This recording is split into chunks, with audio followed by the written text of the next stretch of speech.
Varicose veins కి సరైన చికిత్స కోసం సంప్రదించండి ఎవిస్ హాస్పిటల్. నమస్తే రమ్మగారు. నమస్తే జయ. పోలి పాడ్యం ఉంది కదా రమ్మగారు, ఈ పాడ్యంకి సంబంధించి మనం ప్రతి సంవత్సరం మాట్లాడుకుంటాము, ఇంకొకసారి చెప్పుకుందామండి. కార్తీక పురాణం 30 రోజులు పూర్తి చేశాక అప్పుడప్పుడు ఏమవుతుందంటే అమావాస్య సాగుపడి ఉండి పాడ్యం ఆ రోజే వచ్చేసి అవాళ్లే దీపాలు గందరగోళంగా అయ్యేది. నిరుడు ముందరేడు హైరాన్ అయింది. ఈసారి అట్లా కాదు, 30 రోజులు పూర్తయ్యాక పాడ్యం వచ్చింది హాయిగా.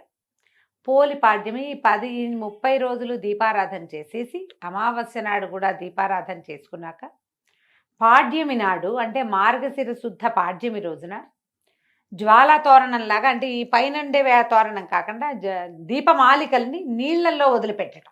ఓహో, నీటిలో వదులుతారు. అమావాస్య నాడే వదిలేవాళ్ళు బోళ్ళంతమంది కనపడతారమ్మా. అమావాస్య నాడు దీపాలు వదిలేసి పోలిపాడ్యమి నాడు కూడా దీపాలు వదిలేవాళ్ళు ఇంకొంతమంది కనిపిస్తారు. మీరు అమావాస్య నాడు పాడ్యమి నాడు ఏ రోజు కుదిరితే ఆ రోజు ప్రవాహంలో వదలాలి. మన ఇంట్లోనే టబ్బు పెట్టుకుని టబ్బులో దీపాలు సూక్ష్మంలో మోక్షం అని చేస్తారు కానీ ఏమో దానికోసం ప్రత్యేకంగా ఎక్కడైనా పరివాహక జలాలు ఉంటే అక్కడికి వెళ్ళండి. ఈ ఏడాది కాకపోతే వచ్చే ఏడాది పై ఏడాది నాకు మళ్ళీ అనుకోండి కావేరి స్నానం అనుకుంటాను నేను. ఆ కావేరి ససేమిరా కుదరదు, ఎప్పుడు కుదరదు నాకు. 5 సంవత్సరాలు కార్తీక పురాణం మొదలుపెట్టిన రోజు నుంచి ఈ సంవత్సరమైనా నేను కావేరి స్నానం చేయాలి. కుదరట్లా, టైం రావాలి రమ్మగారు. రంగనాథుడు పిలవాలి మనని, అంతే కదా. ఆయన ఎప్పుడు పిలుస్తాడో చూడాలి. పిలిస్తే కావేరి స్నానం చేయటం. నదీ స్నానం నీళ్ళల్లో ఇంకేం చేస్తాం, సూక్ష్మంలో మోక్షం అని మన దగ్గరే ఒక టబ్బు ఏదో పెట్టుకుని ఆ టబ్బులోని దీపాలు వదిలిపెడతారు. ఈ అరటి డిప్పల్ని, అరటి దొన్నెలు ఉంటాయి కదా మన కాండం తాలూకు దొన్నె, దాంట్లో ఏదైనా పదునైన చిన్న క్యాప్ తోటి ఇట్లా చేస్తే గుండ్రంగా లేచి వస్తుంది. అవును. ఈ గ్యాపుల్లో ఆవు నెత్తుతో ముంచిన కుంభవత్తుల్ని, పువ్వొత్తులు అంటాం కదా, అవును, వాటిని పెట్టి వెలిగించి నీళ్ళల్లో వదిలిపెట్టి దండం పెట్టుకోవటం. ఆ దీపానికి ఒక బొట్టు కాటుగా పెట్టడం, కాటుక కదలే పసుపు బొట్టు పెట్టడం, 2 అక్షింతలు 2 పువ్వులు పెట్టి నీటిలో వదిలిపెట్టడం. ఈ పోలి పాడ్యమికి ప్రత్యేకంగా పోలి స్వర్గారోహణ కథ చెప్తారు. అవునండి. ఈ పోలి స్వర్గారోహణ కథ ఎందుకు చెప్పబడుతుందో విన్నాం. ముందు మనం మాయలో చిక్కుకుని ఉంటాం జయ. దేవుడని, పూజని, పునస్కారం అని, ఇది మంచి రోజులని, నదీ స్నానం అని యావగా ఉంటుంది ఎవరికైనా, అందరికీ ఉంటుంది. దాంతోపాటు సంసార తాపత్రయం ఒకటి ఉంటుంది. ఇల్లని, వాకిలని, పొయ్యి మీద పాలని, పిల్లల స్కూల్ అని, మొగుడు క్యాంప్ అని, మధ్యలో మగవాళ్ళ తాలూకు వాంటింగ్స్ అని అన్నీ ఉంటాయి. మగవాళ్ళకి ఉంటాయి, ఆడవాళ్ళకి ఉంటాయి. వీటితో పాటు వాళ్ళు కొత్త చీర కట్టుకున్నారు, వీళ్ళు ముత్యాలు నగేసుకున్నారు, వాళ్ళు పువ్వులు బోళ్ళని చేశారు, వాళ్ళు బ్రహ్మాండంగా చేసుకున్నారు, వాళ్ళు 100 దీపాలు వెలిగించారు, నేను 10 వెలిగించా. ఈ చింతలు కూడా ఉంటాయి. మాయలో చిక్కుకుపోయి ఉంటాం. ఓకే. ఒక్కరోజైనా ఈ కార్తీక 30 రోజుల్లో కనీసం ఆఖరి రోజైనా మాయని తొలగించుకుని భగవంతుడి పైన ఆయన మీద తదేక దృష్టితోటి భగవదారాధన మాత్రమే చేయటానికైనా ఈ రోజును వాడుకోండి అని చెప్పడానికే ఈ పాడ్యమిని కలిపారు ఇందులో. మనకి ఈ తాపత్రయాలు లేని వాళ్ళు ఎవరుంటారో ఒకళ్ళ పేరు చెప్పు. అస్సలు మనం కూడా లేమండి. ఎంత ప్రవచనాలు చెప్పినా, కార్తీక పురాణం చెప్పినా అన్యమనస్కంగా ఉంటుంది మనసు, అంతే. అలా సంసారమాయ, విష్ణుమాయలో చిక్కుకునే ఉంటాం మనం. మాయని తొలగదీసుకుని అసలు రహస్యాన్ని, అసలు విషయాన్ని, చిదంబర రహస్యాన్ని తెలుసుకోగలిగటమే కష్టము. దానికోసం ఏటా వచ్చే కార్తీక మాసము దాని పక్కనే పోలిపాడ్యమి వస్తుంది. 30 రోజులు ఏదో రకంగా ఏడ్చావు, ఈ ఒక్కరోజునే సజావైగా ఏడవండి అని చెప్పటం అన్నమాట. ఎలాగోలా చేసాం. పొద్దున్నే రోజు లేస్తూ పక్కనున్న వాళ్ళు విసుక్కుని, పిల్లలు విసుక్కుని, మనకే అబ్బా చేత కావట్లేదు దేవుడా, కార్తీక మాసం ఇంకా ఎన్నాళ్ళు ఉంది అని డేట్లు లెక్క పెట్టుకుని చేయము. అవునండి. అమ్మో ఇంత చల్లగా ఉన్నాయి, వాచ్మెన్ చచ్చిన వాడు ఇలా చేశాడని ఆయన ఎవరో తిట్టడం, మనుషులు తిట్టుకుంటాం. వేడి నీళ్ళు పోసుకోలేకపోతున్నావు, బాధగా ఉంటుంది. సన్నీళ్ళు పోసుకోలేకపోతాం. గుడికి వాళ్ళు ఎవరైనా ముందు వెళ్ళిపోతారేమో అనిపిస్తుంది. ఎవరో ముందొచ్చి దీపాలు పెట్టేసారు, దొంగ మహాలు నిద్రపోవో ఏమిటో ఇవి అని వాళ్ళెవరినో తిడతాం. ఇంతే. ఇవేవీ లేకుండా నిర్మల చిత్తంతో భగవంతుణ్ణి ఈ ఆఖరి దీపంతో ఆరాధించండి. కార్తీక దామోదర ప్రీత్యర్థం.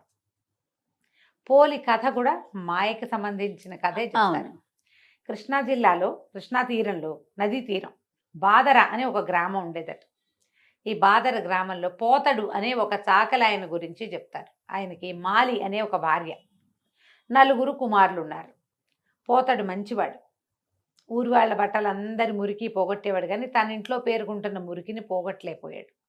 తన భార్య మహాగయ్యాళి ఆ మాలి. ఈవిడ 4 కుమారులకి వివాహాలు చేశారు సరైన సమయంలోనే.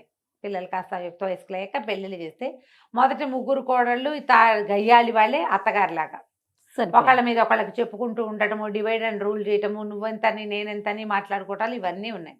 ఆఖరి కోడలైన పోలి చాలా బుద్ధిమంతురాలు, భగవంతుడి మీద చిత్తను నిలపగలిగేది, భర్తతో ప్రేమగా ఆపేక్షగా, వివాహితకి భర్తే దైవం లాంటి భావాల్లో ఉండేది.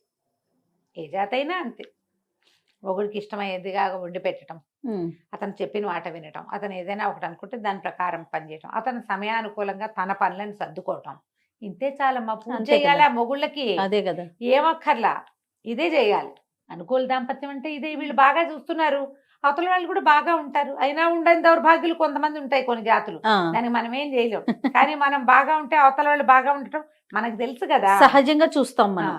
అయితే ఏమైంది, ఈ పై 3 కోడళ్ళు అత్తగారు ఏకమయ్యి ఈ పోలిని నానా హింస పెట్టేవారు. అంటే ఉందని, అనకపోతే అనలేదని, నుంచుంటే నుంచుందని, నుంచోకపోతే నుంచోలేదని, ఇట్లా ఎంతసేపు ఏదో ఒక తగాదా పెట్టేవాళ్ళు, ఎక్కిరిచ్చేవారు, హేళన చేసేవాళ్ళు. దీనికి పూజ, దీనికి భక్తి అని ఎక్కిరిచ్చేవాళ్ళు.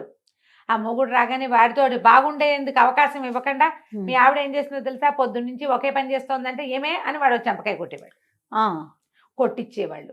అయినా అమ్మాయి భర్తతో బాగానే ఉండేది. 4 అలాంటి వాళ్ళే, తల్లి అంతే, 3 తోడుకోడళ్ళు అంతే. కొంతకాలానికి కార్తీక మాసం వచ్చింది. వీళ్ళందరూ ఏం చేసేవాళ్ళు, అత్తా కోడళ్ళు కార్తీక మాసం నదీ తీరానికి వెళ్ళి స్నానం చేసి దీపాలు పెట్టుకునేవాళ్ళు. ఆ పిల్లకి, ఆఖరి పిల్లకి అన్ని ఇంటి పనులన్నీ అప్పచెప్పేవాళ్ళు. పాలు తీయటం, పాలు కాగబెట్టడం, పొద్దున్నే దాలి వెలిగించడం, అవన్నీ పనులు కదా ఇళ్ళలో. పొయ్యి మీద అన్నం పడేయటం, ఇవన్నీ చేసి. అయితే వాళ్ళు రోజు వెళ్ళేవాళ్ళు, కానీ ఇది పాలు సరిగా తీసిందో తీయలేదో, మొద్దు మొహంది, గబగబా పని చేయదు అని ఒకళ్ళు, ఆ వెన్న తీసి కాస్త ఒంటికి రాసుకుంటుందో ఏమిటో, అసలే శీతాకాలం అనేవాళ్ళు ఇంకొకళ్ళు. అన్యాయంగా మాట్లాడతారు అంతే. కొంతమంది మనుషులు అలాగే ఉంటారు. అమ్మేసుకుంటోందేమోనని, ఏదైనా దుత్తలు పడేసిందేమో, అన్నం మనం చెప్పిందంతా వండిందో లేదో, అన్నం చిమడబెట్టిందో ఏమిటో, ఆ కూర దానికి చేయటం రాదు, కూర చెప్పేమో సరిగ్గా చేస్తుందో చేయదు, ఇట్లాంటి భావాలతోటే స్నానాలు చేసేవాళ్ళు, దీపాలు పెట్టేవాళ్ళు.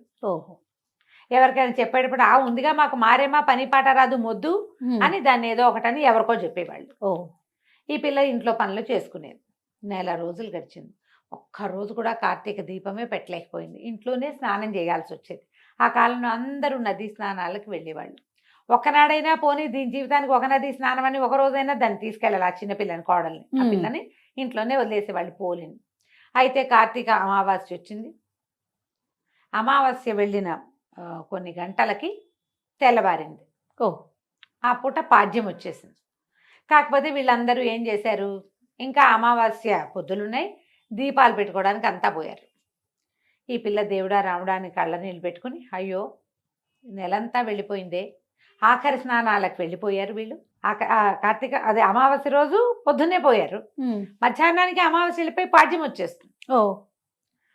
అందరు వెళ్ళిపోయారు ఆఖరి స్నానాలకి. ఒక్క నదీ స్నానం చేయలేదు, దేవుడికి ఒక్క దీపం పెట్టలేదు. ఏం చేయాలి అని బాధపడుతూ ఆ పిల్ల ఏం చేసింది, పొంతలో ఉన్న నీళ్లు చేసి స్నానం చేసింది. ఇంట్లోనే కృష్ణా, గోదావరి, గంగా, కావేరి అనుకుంటూ స్నానం చేసింది.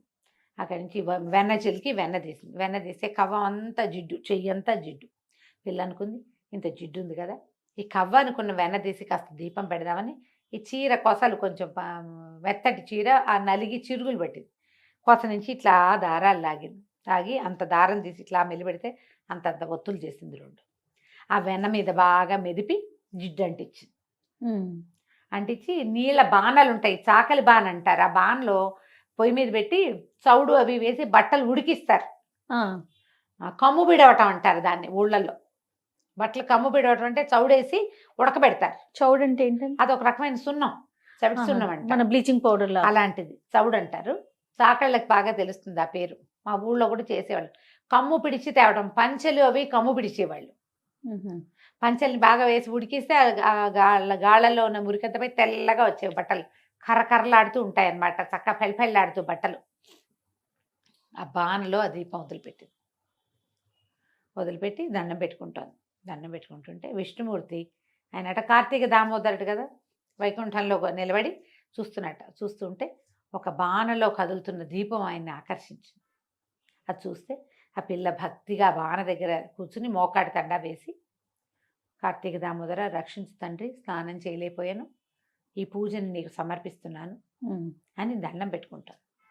ఆయనకి ఎంత నచ్చిందంటే, ఇది కదా భక్తి అని సుశీలుడు పుణ్యశీలుడు అని ఈయన దగ్గర ఈ వీళ్ళు ఉన్నారు పార్షదులు. సుశీలుని పిలిచి భూలోకంలోకి వెళ్ళి ఆ దీపం విడిచిన పోలిని తీసుకురా అని చెప్పాడు. అక్కడి నుంచి దివ్య విమానం వచ్చేసింది. రావటం, ఈ అమ్మాయి పోలిని రెక్కబట్టి లేవదీసి విమానంలో కూర్చోబెట్టుకున్నారు. విమానం వెళ్తుంది. ఈ కార్తీక మాసం అంతా స్నానాలు చేశారు. నదీ తీరాన్ని ఉన్నారు. నదీ తీరాలకు వెళ్ళే వాళ్ళందరూ భక్తులు కాదమ్మా. అంతే కదా రమ్మగారు. కార్తీక స్నానం సరదాగా చేసే వాళ్ళు ఉంటారు.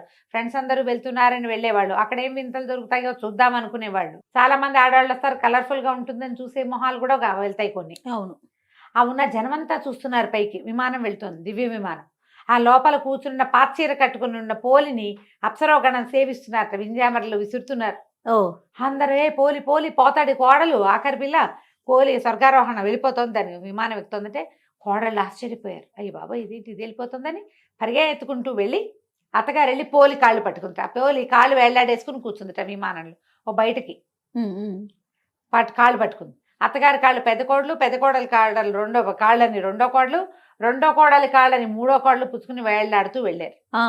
అక్కడ కూడా వదల పైకి వెళ్ళేసరికల్లా ఆ సుశీలుడు అన్నట్ట, మీరెవరు, మీకు మాతో పాటు వచ్చే అర్హత లేదు, పొండి పొండి వదిలేయండి చేతులు అన్నట్టు. అనేసరికి అత్తగారు అందట, ఇది నా కోడలు, నా చిన్న కోడలికి నీతో పాటు విమానం ఎక్కే అర్హత వస్తే మాకు రాదా, మమ్మల్ని కూడా తీసుకెళ్ళు అన్నది. అనేసరికి సుశీలుడు అన్నట్ట, నదీ స్నానం చేస్తూ కూడా కోడల్ని శాపనార్థాలు పెట్టావు కదా నువ్వు, దీపం పెడుతూ ఒక మంచి ముక్కాడేవా, దీపాలు పెడుతూ ఇతరులతో మాట్లాడారు, కుండేలు చెప్పారు, నేరారోపణ చేశారు, ఇతరుల తప్పులని ఎవరికైనా చెప్పేవాళ్ళు, తప్పులని క్షమించలేని వాళ్ళు, దీపారాధన చేస్తూ మాట్లాడేవాళ్ళు, నదీ స్నానం చేస్తూ కుండేలు చెప్పే వాళ్ళకి స్వర్గార్హత లేదు అని చెప్పి లోపల ఒక కత్తి తీసి ఆ చేతుల మీద కొట్టేసేట, ఆ మాలి చేతి మీద కొట్టేశారు. వాళ్ళకే నడుచు అత్తగారు కాళ్ళు వదిలేసింది కోడలివి, మొత్తం అందరూ పడిపోయారు. కిందకి గుంపంతా కింద పడిపోయింది. జనాలంతా చూస్తూ ఉండగానే ఎత్తి తడుముకున్నారు. వీళ్ళు లేచి పోలిని మాత్రం చక్కగా స్వర్గారోహణ చేయించేశారు. అమ్మాయి సశరీరంగానే విష్ణు సాయుధ్యాన్ని పొందింది. ఈ కథను చెప్పుకుని నీళ్ళలో దీపాలు విడిచిపెట్టండి. దీనికి ముందు ఏం పూజ చేయాలి అందరూ అడుగుతారు. మీరు విష్ణు పూజ చేస్తూ ఉంటే విష్ణుమూర్తికి పూజ, దీపాలు పెద్దగా పూజ పునస్కారం రావండి, మామూలుగా పెట్టిన దేవుడికి దీపాలు పువ్వులు పెట్టండి, చక్కగా దీపము ధూపము పెట్టండి, 4 అరటిపళ్ళు, 2 కొబ్బరికాయలు, 4 లెక్క కాదు క్యాజువల్గా చెప్తున్నా, పళ్ళు కొబ్బరికాయ అవి నివేదన చేయండి, దీపాలు పెట్టుకోండి ఇంట్లో. తర్వాత నీళ్ళలో దీపాన్ని వదిలిపెట్టండి. ఓకే. విష్ణువారాధన చేసేవాళ్ళు విష్ణువారాధన, శివారాధన చేసేవాళ్ళు శివారాధన. ఏం కాదు, రోజువారీ మేము ఊరికే దీపం పెట్టుకుంటాం, అవి కూడా పెట్టుకోండి. ఓకే. పెట్టుకోవటం, ఈ దీపాన్ని నీటిలో వదిలిపెట్టి ఈ కథని చదువుకుని విని 2 అక్షంతలు దేవుడి మీద వేసి మీ మీద వేసుకోండి. పోలి స్వర్గారోహణ కథ పూర్తవుతుంది. దీపాలు నీళ్లలో విడవటంతో కార్తీక మాసాన్ని పూర్తిగా సుసంపన్నం చేసుకుంటాం. ఈ 30 రోజుల్లో చేయలేని వాళ్ళందరూ కూడా ఈ చివరి రోజున చేసినా కూడా మీకు పూర్తి కార్తీకాన్ని ఆచరించిన ఫలితం లభిస్తుంది.